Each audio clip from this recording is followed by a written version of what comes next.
Welcome back to my channel. Let me show you some of the Mirror's Edge Catalyst beta. I got lucky and I got a code, so I am going to share some of my thoughts and impressions. The beta lets you play first 3 story missions in the game, as well as quite a few side missions and tutorials. It looks mostly finished.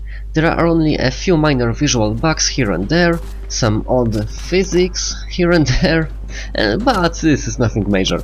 The performance, however, is worrisome, but I guess that's because this is not a finished product. Let's go over everything, piece by piece. Let's start with the options menu. We won't spend much time here, let's not forget, this is a beta, an unfinished product. The graphics options are average at this point. Field of view goes way up to 110 or maybe even 120 degrees horizontal. We've got brightness, resolution, standard. You can pick which screen you want to use, which is nice. You can go windowed, borderless windowed, or full screen, and you have a bunch of options: textures, lighting, post-processing, effects, and motion blur, which I recommend turning down to low. Decent, but not mind-blowing. I really dislike it when all shader options are bunched into a single throttle. Audio sliders for master, music and dialogue boost. You can adjust music dialogue effects ratio with this, but I'd rather have a separate effects and background sliders. Various speaker configurations, decent set of options. Again, this is pretty standard, decent, but standard. However, the sliders need numbers. They are ambiguous as hell. We need numbers. You can't rebind keys yet, I guess. Well, this is beta. I want them to implement this, and while the general layout is pretty great, I want a quick turn to be changed from middle mouse button to something else. For gamepads, there are 2 different controller layouts. Gameplay options are pretty much only setting the level of the runner vision. You can turn it off, which is self-explanatory. You can set it to classic, which highlights things along the path you're supposed to go, and you can turn on full vision, which includes an arrow that sometimes pops up and shows you which way to go. Alright, so that's it for the options menu. Let's move on to the story. I can't really put my hand on when the game is happening in relation to the first one.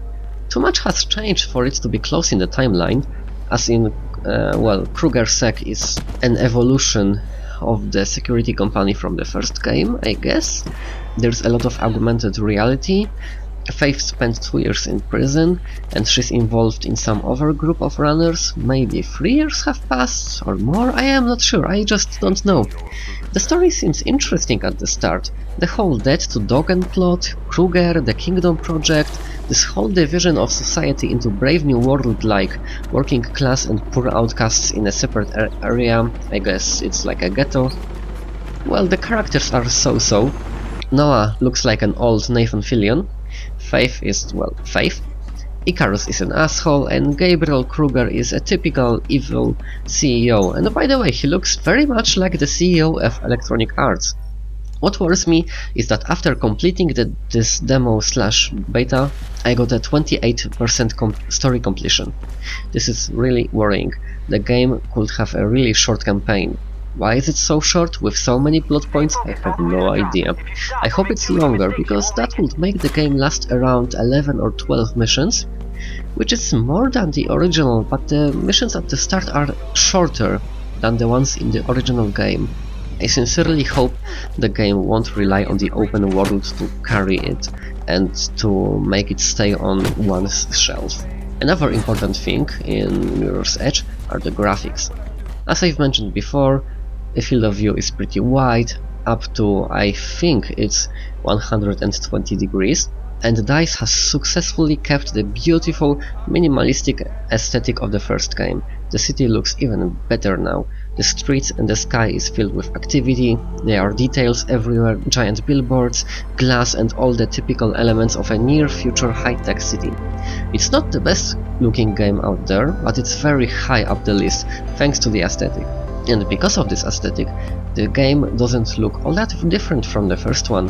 It's obviously more polished and with better technology behind it, but the looks just don't justify the performance.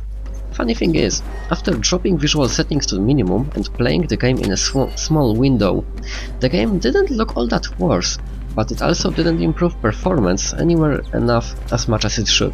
Speaking of performance, it is not good. I have a decent CPU and a GeForce 980 GTX.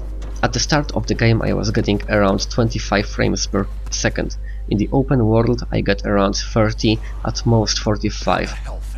And the cutscenes are horrible, dropping as far as 6 FPS for absolutely no reason. On the second most powerful GPU in the world, this is not acceptable. I guess beta is beta and they haven't optimized the engine yet, but this cannot possibly ship like this. If performance isn't improved, it might be a deal breaker, regardless of how good the game is.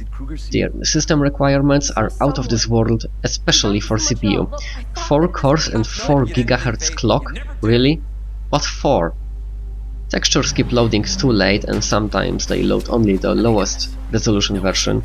At times models don't even load, and clothes on many people constantly flip and jerk around. Well, beta is beta, but they have to fix this.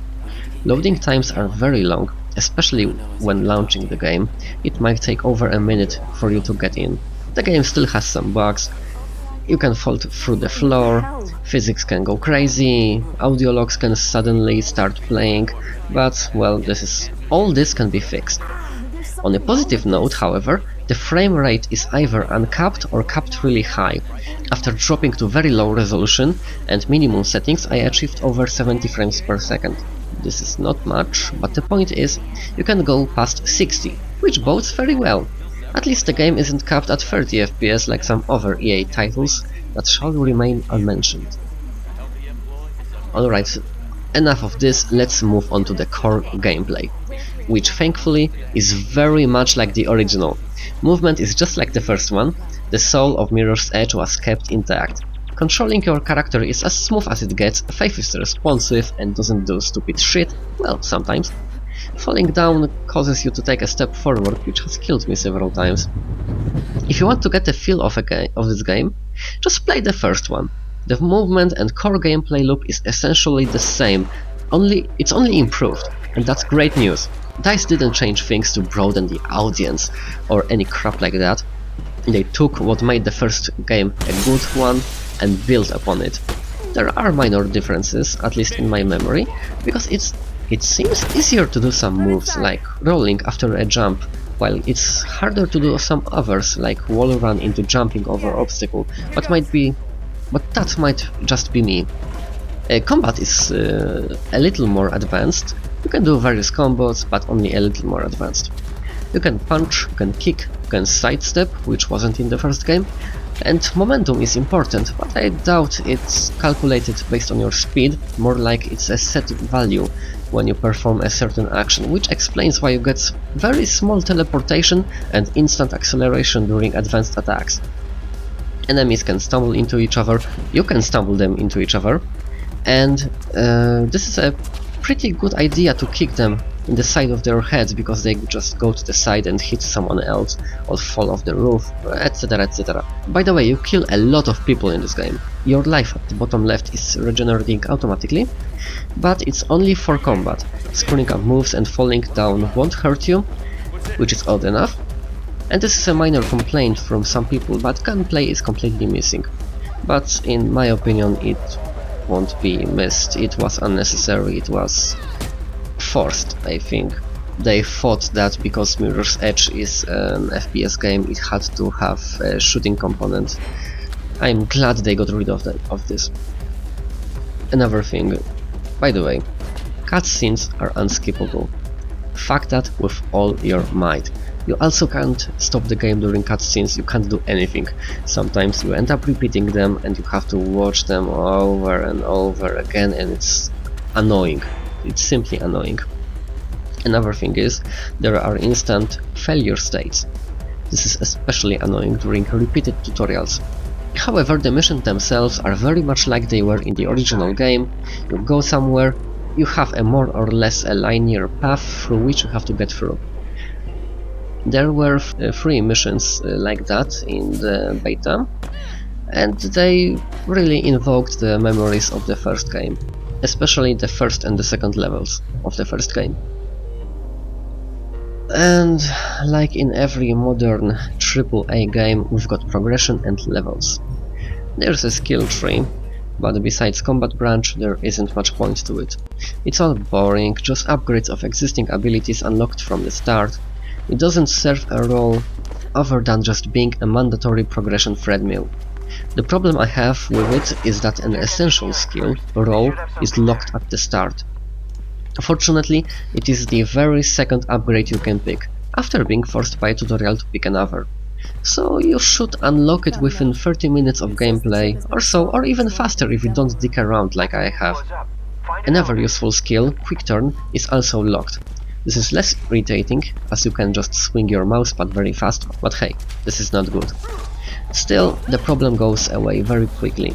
Almost all moves are unlocked from the very start, and I can't imagine that's going to change, because I don't think you could even finish the first mission without them. And gear is only received by completing various missions, so most of your progress and levels will go into combat skills. There is some customization, by the way. So far only your logo, which you can hack onto things like billboards or screens. There may be more, I don't know. It's not in the beta. Runner kits containing these items are unlocked as you do missions.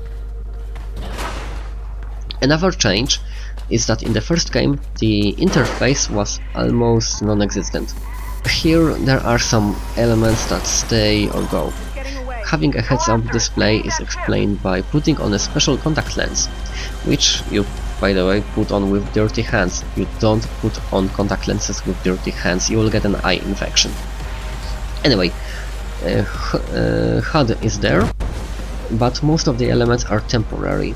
For the most part you will be seeing only your health and a focus bar. Thankfully they kept the dot for focusing your eyes, and that will prevent you from getting sick when running.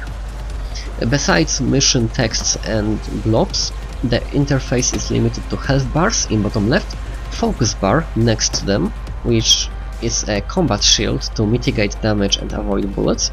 You fill it up by running and building up speed.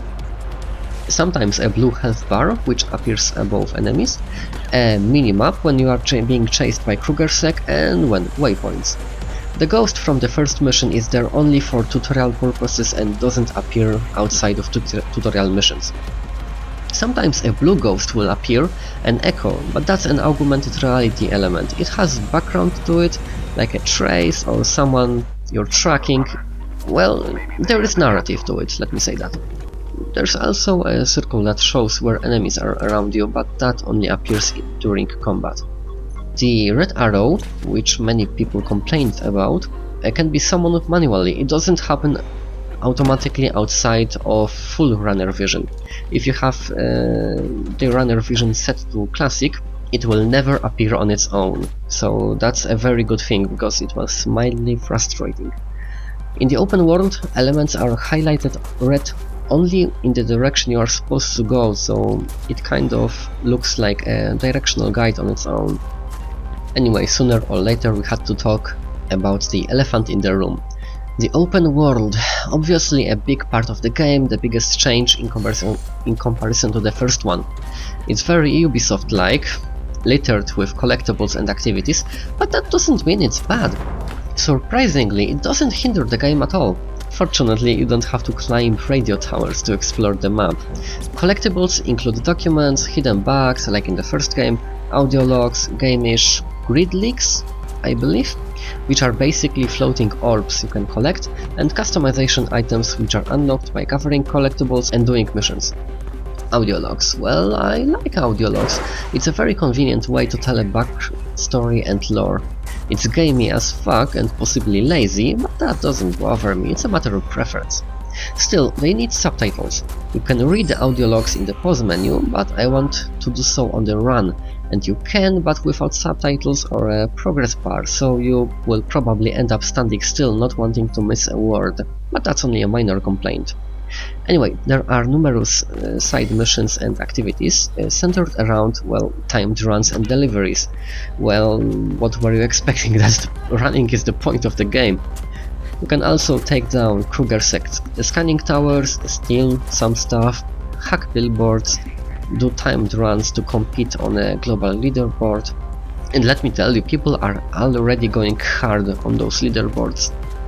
There is a fast travel system between safe houses after you unlock all grid leaks in an area. However, running from place to place is simply enjoyable due to just how smooth your movement is, how satisfying it is to traverse the roofs, taking in the sights and just nail those jumps and rolls. I'll probably keep doing that, running, as I find it relaxing and simply satisfying. Much like, please put down your pitchforks, riding across dunes and jungles in Far Cry 2, with a map in one hand and steering wheel under the other, except now you have only your memory and runner vision to rely on. You can't unlock fast travel in the beta, since many grid leaks are inaccessible without upgrades you get by going through the story, and many grid leaks are well hidden, so it just might be a bit annoying for some people to unlock fast travel. By the way, I found locations very reminiscent of the original game, for example the part where you find your first hidden bug, which, by the way, also has a bug. My complaint here is that you just find them, you don't do anything with them.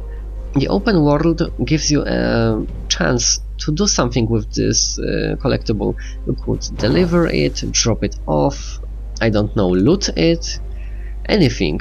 But once again, this is a silly collectible you just pick up and forget about. A missed chance, I think. The game has a day and night cycle, missing from the first one for obvious reasons, but it never goes completely dark. I guess light pollution is to be expected in a glassy metropolis. The world is divided into districts, which start off from the central hub, which is your lair, like spikes. There unfortunately is very little interconnectivity between districts, which might be a problem. Well, just look at this part. I have to go all around through the central hub and just to end up in a place on the other side of the street. As a result, you will end up running the same path every time, going around big streets. It's less of a big flat open world and more of an evolution of linear levels from the first game. As with every open world game, there are some problems that stem from having an open world. First of all, it's not a living open world. You are invisible to everyone but the police and quest givers, who just stand idly until you talk to them. I broke into a lab or a clinic, I am not sure, and came across some people. They didn't even look at me.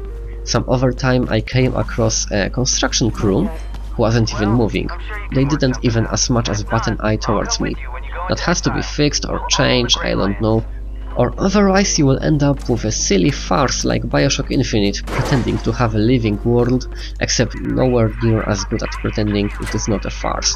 While the streets are very busy, you can't go down there, and the rooftops are both empty and uneventful. Well, police might show up in the open world, but I've seen that happen only once, so it might have been a bug. The map is only somewhat useful, as you can't see details of the terrain, so based on the map you can't plan your route. It is serviceable, fully rendered in 3D, looks nice, but it's only good for setting waypoints. Another problem is that people can leave their own custom tracks and runs in the world as a semi-multiplayer component, and while this is a very cool feature, especially for competitive people, the problem is that so far there is no option to turn it off. I hope there will be such an option, because at this point only several thousand people are playing the game and custom tracks already litter the map. There is also a lot of nothing happening in the open world. It feels a role of a time waster, and if you don't enjoy running, you will probably be bored of it after several hours. Still, getting from one place to another doesn't take a lot of time. This is nowhere near as bad as Metal Gear Solid 5 open world, which literally made you waste hours moving idly. At least here you are constantly doing something, jumping, diving, rolling. When you are moving, you don't get to be idle, you are always involved. So that's all I have to say about, well, the core gameplay loop and the open world. The game itself has some well thought out utility. For example, the save system is not like in a typical open world game when you die, when you die you get restored to a safe house or an important checkpoint. No, here if you die you are restored to a place you were several seconds ago, just before you died. This is very convenient because at the start you will be dying very often before you learn the map. Also, you can replay missions on a whim, a functionality I love when it is implemented in open world games. What else is there? Music and sound. The music is simply great. Once again, the soundtrack is made by Solar Fields. It helps create the atmosphere of the game and it is very pleasant to listen to. Both ambient, open world and exploration tracks, as well as fast-paced combat music. I have got no complaints here. Solar Fields is as good as it gets. This is a composer that completely matches the aesthetic of this title. The game itself has a pretty good sound design. It won't blow your mind, but you won't cringe at anything. If I had to make a note of something, it's that shoe squeaking sound is very loud. It's a wonder nobody instantly locates Faith when she's infiltrating places and running around. Oddly enough, the game itself is pretty quiet. There are cars in the distance humming, stuff like that, but nothing in proximity most of the time. It's when you run you start hearing the sound of stomped wood, the sound of grabbed metal, the concrete, plastic, breath, grunts. It all meshes together into a rather hypnotizing symphony of movement. At least that's what I think. Alright, I've told you about story, graphics, gameplay, what else? Well, I have got my final thoughts. Mirror's Edge, no one can hear you squeak.